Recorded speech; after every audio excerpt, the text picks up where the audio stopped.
Hello everyone and welcome back. In today's video, I'm going to show you how to use Perplexity AI for beginners step by step.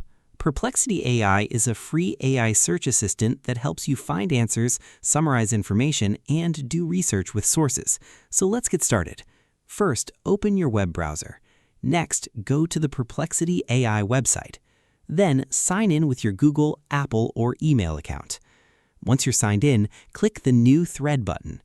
Now, click the message box at the bottom of the screen. Type your question or request.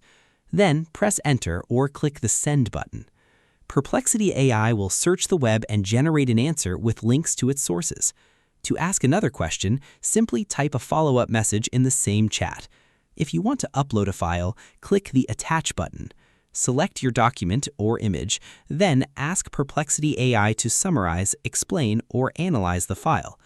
You can also switch between different AI models if they're available on your account.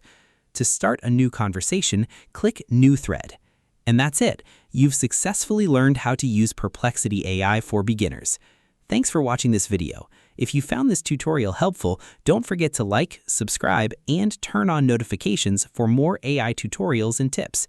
See you in the next video.